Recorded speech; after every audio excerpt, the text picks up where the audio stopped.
Sinto essa mão que comigo está quando não tenho forças. É a mão que vem me levantar quando chegam as provas.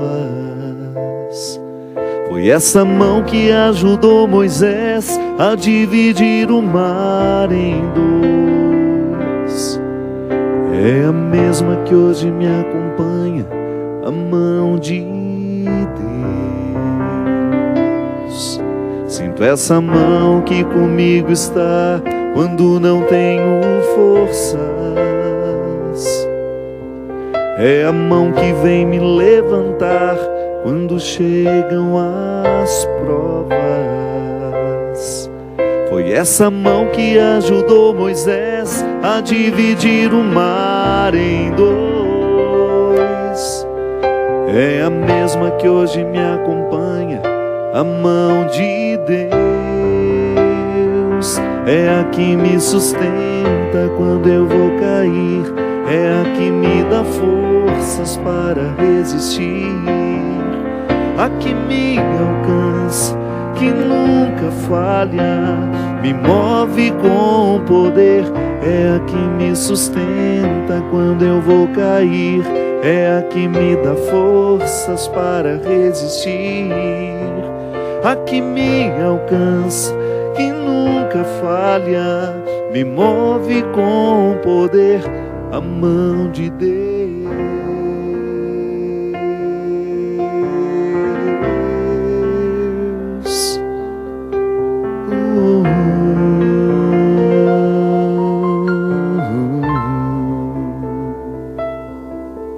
Sinto essa mão que comigo está quando não tenho forças.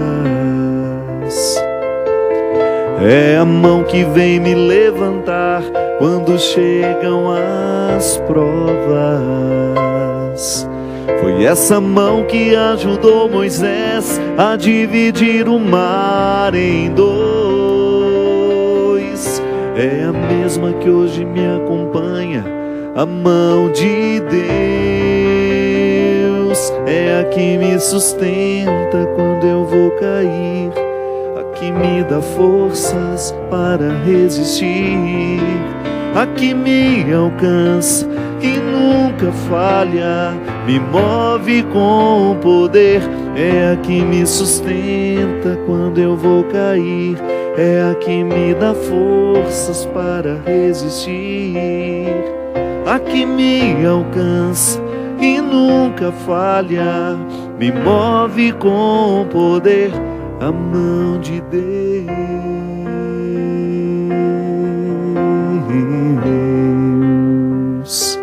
A mão de Deus.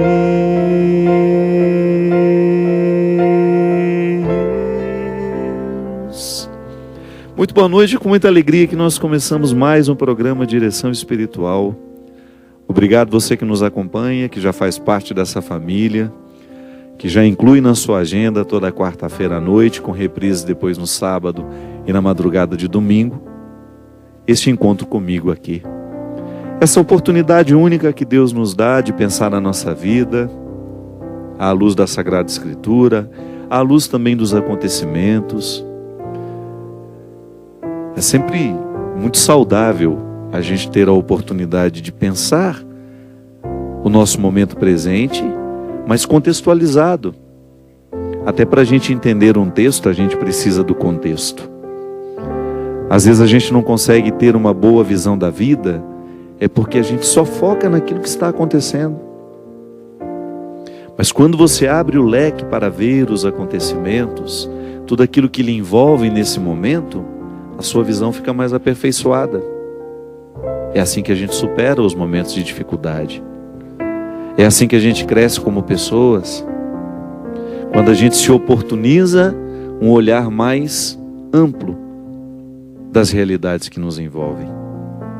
Essa música fala que Deus nos ampara, que nos sustenta com seu cuidado, com seu amor. Mas é muito especial quando a gente percebe que esse cuidado de Deus na nossa vida se dá a partir das crises que nós enfrentamos.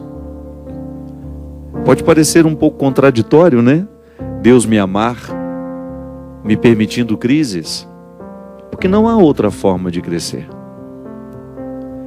Tudo aquilo que você enfrentou na vida, que lhe foi penoso, você pode ter certeza que foi importantíssimo para você chegar aonde você chegou. Para se passar no vestibular é preciso estudar, o sofrimento do dia a dia. Para se tornar um bom profissional, você precisa se dedicar aos estudos. E assim a vida vai. Depois, para você aperfeiçoar ainda mais a sua vida profissional, vai ter de fazer muito curso, muita especialização. É assim que funciona. Então, é impossível retirar o crescimento da parceria com o sofrimento. Não é que a gente seja masoquista, não. Basta você enfrentar as questões diárias e você terá uma boa dose de motivos, de razões para acreditar no poder curativo que o sofrimento tem na nossa história. E é interessante porque nem Jesus foi poupado disso. Aqui no Evangelho de Marcos, há uma passagem em que Jesus enfrenta o seu momento de crise e o enfrenta com muita lucidez, sem perder a ternura, sem perder a sabedoria. O texto diz assim: chegaram a uma propriedade chamada Getsêmani e Jesus disse aos discípulos: sentai-vos aqui enquanto eu vou orar. Levou consigo Pedro, Tiago e João e começou a sentir pavor e angústia. Jesus então lhes disse: sinto uma tristeza mortal, ficai aqui e vigiai comigo. Jesus foi um pouco mais adiante, caiu por terra e orava para que aquela hora lhe fosse possível e que passasse dele. Ele dizia: Abba, Pai, tudo é possível para ti. Afasta de mim este cálice. Mas seja feito não o que eu quero, porém o que tu queres. E quando voltou, encontrando os discípulos dormindo, Jesus disse a Pedro: Simão, estás dormindo? Não foste capaz de ficar vigiando uma só hora comigo? Vigiai e orai para não cairdes em tentação. O espírito está pronto, mas a carne é fraca. Jesus afastou-se outra vez, orou repetindo as mesmas palavras. E voltou novamente e encontrou-os dormindo, pois os seus olhos estavam pesados de sono. Eles não sabiam o que responder. Ao voltar pela terceira vez, ele lhes disse: ainda dormis e descansais? Basta, chegou a hora. Vede, o Filho do Homem está sendo entregue às mãos dos pecadores. Levantai-vos, vamos, aquele que vai me entregar está chegando. Quem já teve a oportunidade de estar em Jerusalém, certamente visitou o Getsêmani, que é esse lugar onde nós temos aquele jardim de oliveiras lindo, o jardim da agonia, um lugar muito especial. Aliás, um lugar que nos inspira uma profunda reflexão, porque ele naturalmente nos joga para o contexto deste acontecimento. O Getsêmani é a prensa onde as olivas, né, o fruto das oliveiras, são prensados para que se extraia o azeite. Aquela grande pedra que vai esmagando as olivas para que elas possam liberar o azeite. É interessante a gente pensar que o Getsêmani é o lugar onde você retira o que há de melhor do fruto.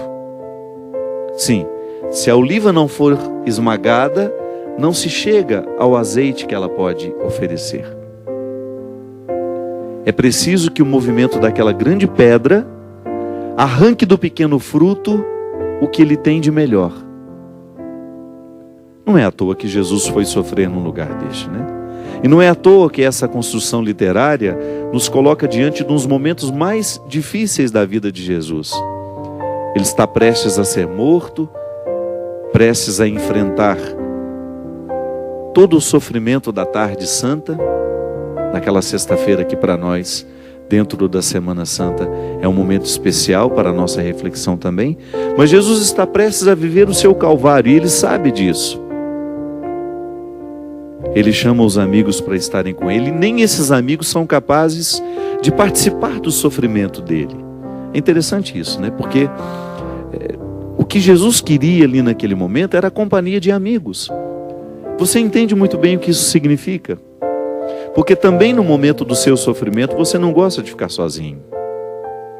É bom você ter alguém que você ama do lado, para ele ajudar a viver a prensa do sofrimento. Mas esses amigos não foram capazes de oferecer a Jesus o que ele esperava deles: companhia, amizade, um ombro amigo, como a gente gosta de dizer, né? E ele precisou enfrentar tudo sozinho. Mas enfrentou com muita dignidade. E enfrentou ensinando-nos. Porque, minha gente, todos nós precisamos passar, não sei, diariamente talvez não, né? Mas ao longo da nossa semana, quantos Getsêmanes a gente tem de passar? E se você for pensar, claro, Getsêmanes menores, outros nem tão grandes, mas também não tão pequenos. Basta você olhar para tudo aquilo que foi Calvário na sua vida, e você vai descobrir o quanto esses Calvários foram importantes para a purificação da sua essência. Porque quando nós estamos na dinâmica do sofrimento, a gente não tem tempo e nem disposição para o supérfluo. É como se o sofrimento nos julgasse para buscar o que de fato temos de mais precioso. É como se a gente fosse julgado para um território que resguarda o que temos de mais saboroso, de mais valioso, de mais precioso. E essa mão de Deus, que vai nos ajudando a viver a dinâmica da fé, ela vai se manifestando na nossa vida de diversas formas. Um amigo que nos fala, um conselho de mãe, uma palavra de irmão, e Deus vai nos segurando pela mão, vai nos dando condições de enfrentar a pedra do sofrimento. Eu sei que não é fácil, que se a gente pudesse, a gente pularia, né? Igual quando a gente era criança, né?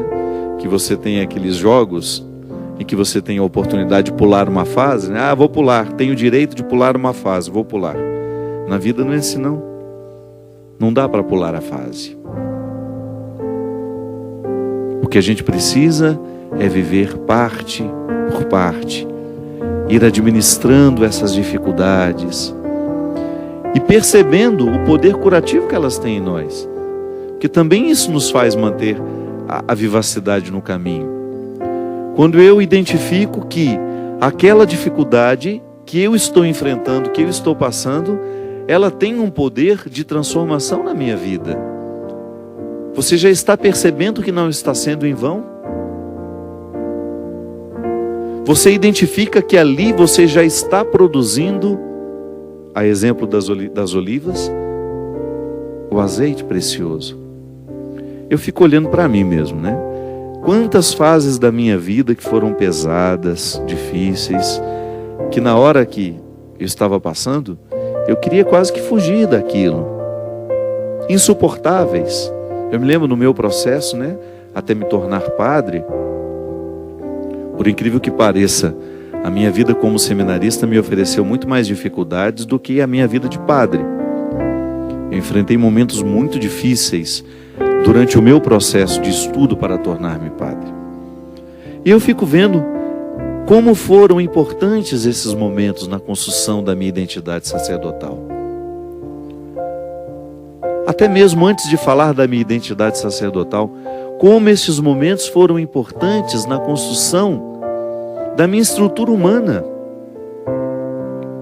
Olhar para tudo aquilo que eu precisei enfrentar, por exemplo, a morte da minha irmã, que foi um momento muito difícil para todos nós lá em casa, que particularmente foi um Getsêmane pesado na minha vida, na minha história. A morte da minha irmã significou um tempo de muita angústia, que se estendeu, é claro, a gente vai sendo curado pelo tempo, né? Hoje eu falo com muita naturalidade da morte da minha irmã, mas na época, meu Deus do céu, como durou aquilo dentro de mim, como foi pesado aquele sofrimento dentro de mim, sobretudo porque você não sofre sozinho, né? Você vê a sua mãe administrando a morte de um filho. Quem passa por isso sabe, não preciso ficar dizendo muito não. É uma dor coletiva, porque você, além de ter toda a dimensão pessoal da dor, você ainda tem que ajudar a administrar o outro que está do lado. Perder não é fácil. Como dizia o Mia Couto, né? Morto amado nunca para de morrer. Você vai estar sempre vivendo a dinâmica daquele sepultamento. As pessoas não vão embora de uma vez. Você vai se acostumando com aquela ausência. É uma mão de terra por dia. Não é sepultado de uma vez. Mas ao mesmo tempo, quando você olha para tudo isso um tempo depois, você vai descobrir que os acontecimentos, por mais dolorosos que eles sejam, eles trazem uma grande carga de ensinamento, de aprendizado. Como a Vânia, né? Aqui, semana passada a gente mostrou, nós estamos relançando o livro, um novo formato agora, quando o sofrimento bater à sua porta, formato mais leve, mais...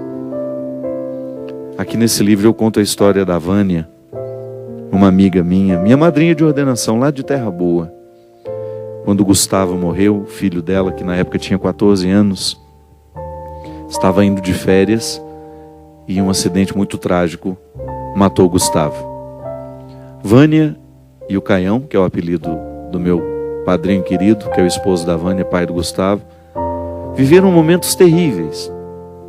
Eu estive o tempo todo ao lado deles, morava lá naquela época em Terra Boa, e vi como foi difícil para aquela família o sepultamento daquele menino. Eu vi de perto essa dor. Como foi penoso para eles sepultarem o filho, o corpo, e também todas as esperanças, todos os sonhos que os pais, que eles alimentavam junto àquele menino. Porque quando morre um filho, morrem sonhos, morrem esperanças, morrem projetos. E você precisa conviver com tudo isso. É o Getsemane deles, né? Eu acredito que tenha sido o pior Getsemane daquela família. Sim, e ainda administrar o sofrimento dos dois filhos, da Thaís e do Alessio. Um tempo depois, eu acho que um ano e meio, eu de volta naquela casa, já não morava mais em Terra Boa, tinha ido jantar com eles. E aí estávamos na sala, eu, Caião e Vânia, conversando, e de repente entrou esse assunto. E a gente falava do quão doloroso foi enfrentar aquele momento. E a Vânia, eu me lembro, derramando uma lágrima assim, muito serena já naquele rosto. Porque a Vânia é uma grande mulher, é uma pessoa que sofre com muita dignidade, sempre foi uma mulher de muita dignidade. Quando aquela lágrima correu e ela me disse assim, a morte do Gustavo foi o momento mais difícil da minha vida, mas foi também o mais especial. Porque eu pude visitar no meu coração algumas realidades que nenhuma outra alegria havia me proporcionado. A morte do meu filho me levou a um autoconhecimento que até então eu não havia conquistado. É claro que a gente não deseja isso a ninguém. É claro que é muito melhor a gente crescer mesmo sem esses Getsêmanes tão cruéis. É claro que nós não desejamos a morte dos nossos filhos para a gente poder crescer. Não. Mas o fato é que quando o sofrimento bate à nossa porta, como sugere bem este livro, o que a gente mais precisa fazer é olhar esse sofrimento de perto. Não desviar os olhos dele. E prestar atenção no que ele pretende nos dizer. Para que ele não seja em vão. Para que as nossas perdas não sejam em vão. para que os nossos sofrimentos não sejam em vão, para que as nossas lutas não sejam em vão. Fazer o mesmo que a Vânia fez, permitir que a dor se torne também uma oportunidade especial. Sentir que essa mão de Deus nos conduz assim, e que não será diferente do que foi para Jesus, que também no momento do seu sofrimento sentiu-se sozinho, achava que tinha alguém ao lado dele. Não. Por mais que a gente queira, por mais que a gente tenha gente ali do lado, em última instância o sofrimento é absorvido ali na solidão. Por mais que eu queira dividir, chego num limite que não dá mais para dividir. Por mais que o outro esteja do meu lado, é meu. E eu preciso dar conta de tudo isso. É uma questão de maturidade, minha gente. É uma questão de amadurecimento mesmo. Eu ter condições de olhar para aquilo que é penoso na minha vida e colocar isso a favor do meu crescimento, do meu amadurecimento pessoal. Volto a dizer, a gente não precisa correr atrás do sofrimento. Ele virá, ele é natural na nossa vida. A gente sofre justamente porque a gente é criatura, a gente é limitado. O simples fato de você amar. Amar é sofrer, não é outra coisa. Quando você ama, quando você escolhe amar, quando você escolhe ter um filho, até quando você escolhe ter um cachorrinho dentro de casa, você escolhe amar aquela criatura, você iniciou um processo de sofrimento. Porque o sofrimento, o amor, ele gera insegurança, medo de perder. Perdeu a paz para o resto da vida. Põe um filho no mundo e você perde a paz para o resto da vida. Ah, padre, que visão pessimista. Não, isso é realismo. Você vive mais feliz quando ama, mas você fica muito mais desassossegado porque ama. Mas esse desassossego é bom, ele nos motiva, ele nos instiga, ele nos faz mais vivos, ele traz vivacidade aos nossos dias. É bom amar. Mas a partir do momento que você ama, você sofre porque você é criatura. Então o sofrimento será sempre inerente à condição humana. Jesus sofreu neste momento justamente porque a encarnação dele não foi só aparente, ele encarnou de verdade, foi homem de verdade. A gente fala isso na Cristologia. O mistério da encarnação não é só um teatro, não, ele tornou-se verdadeiramente homem. E sendo verdadeiramente homem, experimentou os sentimentos humanos. Sofreu a dor do amigo, de ver o amigo morrer, sentiu sede, sentiu fome, sentiu frio, sentiu medo da morte, sentiu a solidão de mesmo ter amigos ali por perto, eles estarem dormindo e indiferentes àquilo que se passava com ele. Só com essa passagem a gente tem que tirar, da nossa cabeça a pretensão de que o outro será tudo para nós. Não, nem Jesus conseguiu ter amigos assim. Os outros estarão de acordo com suas possibilidades, mas eu preciso estar com todas as minhas possibilidades. São as minhas possibilidades que vão definir o quanto esse sofrimento me fará crescer ou não. O quanto esse sofrimento vai me edificar. E me edificando, gente, comece a edificar os que estiverem ao meu lado e aqueles que passarem por mim depois que aquela dor me visitou. Sim, porque depois que você vence essa dor, depois que você vence esse sofrimento, você vai para a estrada com uma disposição que você não tinha antes. Se você levar a sério o poder curativo que o sofrimento tem, essa dor que hoje lhe visita, que lhe deixa desassossegado, essa perda que hoje você precisa enfrentar, permita que Deus coloque essa mão, permita que Deus lhe conceda este amparo, para que você tenha a coragem de desafiar-se, ir além e viver com muita serenidade e sabedoria esse momento de dor que hoje você está enfrentando. É a mão dele que lhe sustenta. Da mesma forma como você sustentou o seu filho. Não há diferença. O mesmo que Deus ofereceu a Jesus, Ele oferece a nós também. A coragem de ir adiante, de subir a saladeira da dor, chegar ao Calvário e depois da morte experimentar essa ressurreição. E eu não falo de uma morte do corpo, não. Eu falo da morte que todo sofrimento provoca em nós.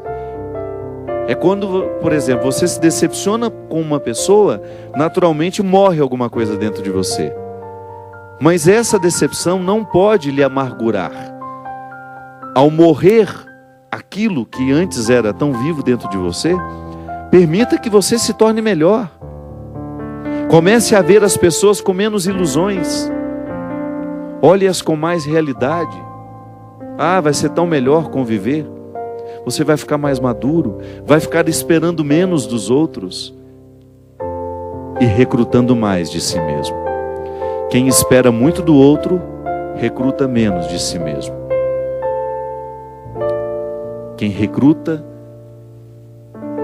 menos de si mesmo, perde a oportunidade de crescer como pessoa. Nós vamos para um rápido intervalo e a gente volta já já com o programa Direção.